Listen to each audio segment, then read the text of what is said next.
बिस्मिल्लाहिर्रहमानिर्रहीम। मैं हयात मुराद, आप देख रहे हैं मेरे यूट्यूब चैनल। पाकिस्तान और दुनिया भर से देखने वाले तमाम नाज़रीन का अस्सलाम वालेकुम रहमतुल्लाहि व बरकातहू। दोस्तों, आज कुछ खास खबरों के साथ आप लोगों के साथ मुखातिब हूँ। सबसे पहले बात करेंगे पंजाब असम्बली में जो कल हल्फ उठाई गई है वज़ीर आला मरियम नवाज़। उसके नाम के साथ वज़ीर आला भी अजीब लग रहा है, लेकिन फिर भी हमें मजबूरन हमारे ऊपर मुसलत किया गया है तो मजबूरन वज़ीर आला लगाना पड़ता है। आप सब पंजाबी भाइयों को मुबारक। और जो वज़ीर आला मुंतखब होने के बाद उन्होंने जो खिताब किए, खिताब में उन्होंने जो एक तो चोरी ऊपर से सुना है, सीना चोरी, एक तो आवाम के मैंडेट चुरा के ज़बरदस्ती आके वज़ीर आला बन गई है, गवर्नमेंट बनाया गया। उसके बाद जो है ना फिर दूसरी चोरी क्या की है, अभी प्रोजेक्ट भी चुराने लगी। कल जितने भी प्रोजेक्ट अनाउंस किए हैं उसमें कोई भी प्रोजेक्ट जो है वो उसका नया कुछ भी नहीं लाया। पुराने जो मैं सुन रहा था, मुझे हैरत हो गई कि ये तो मैं कहीं सुना हुआ है, ये चीज़ें मैंने सुनी हुई है कहीं कि ये प्रोजेक्ट तो कहीं अनाउंस हो चुके हैं। फिर मुझे याद आया कि ये तो उस्मान बुज़दार के दौर में, इमरान खान की गवर्नमेंट दौरे हुकूमत में जो है ना उस्मान बुज़दार जो थे वो उन्होंने ये अनाउंस की थी। जैसे कि एयर एम्बुलेंस का उस पर भी काम चल रहा है, वो भी आधा से ज़्यादा हो गया है। और सेहत के बारे में बात की जाए तो सेहत कार्ड तो उन्होंने ऑलरेडी दिया था। तो ये चीज़ें और भी चीज़ें जो अनाउंस की वो सारे के सारे पुराने प्रोजेक्ट अनाउंस किए, कुछ नया नहीं किया।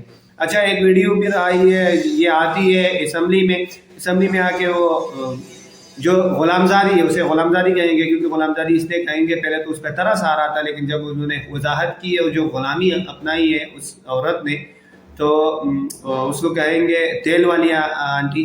तेल वाली जो मासी है वो उसने उसे हाथ मिलाने की कोशिश की, फिर गले मिलने की कोशिश की, तो साफ उस वीडियो में देख रहा है कि मरियम नवाज ने उसके हाथ को नीचे करके झटका दिया, उसको धक्का दे के पीछे हटा दिया और चली गई।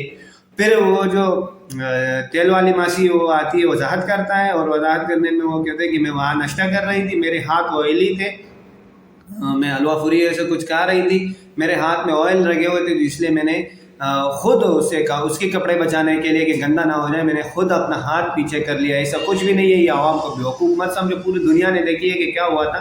लेकिन किस तरह से ग़ुलामी अपनाई इन लोगों ने समझ में नहीं आते। इस तरह से ग़ुलामी तो अरबों ने दौर जहालत में नबी सल्लल्लाहु अलैहि वसल्लम के दौर से पहले जो ग़ुलाम हुआ करते थे अरबों की, तब भी इतनी वफादारी से ग़ुलामी नहीं करते जब ये लोग कर रहे हैं। हैरत होती है मुझे इस बातों पर।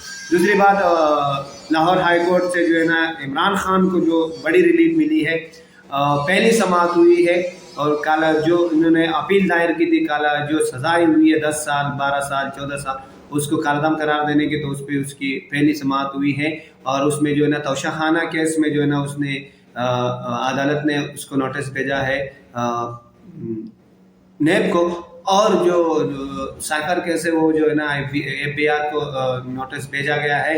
वो आएंगे, अपना पॉइंट ऑफ व्यू रखेंगे, उसके बाद फिर उस पर फैसला किया, दूसरी समाअत की जाएगी। तो हो सकता है, मुमकिन है कि इमरान खान को रिलीफ मिल जाए।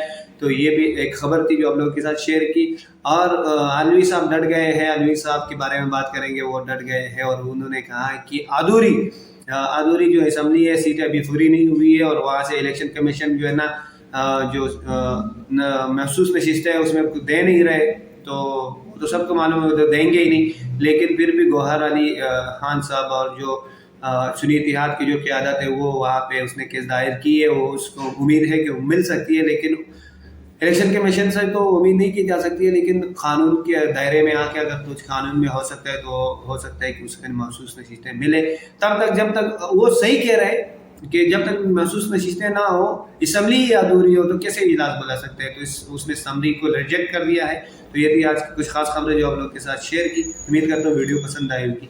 वीडियो को लाइक करें, चैनल को सब्सक्राइब करें, मुझे दुआ में याद रखें। तब बहुत सारा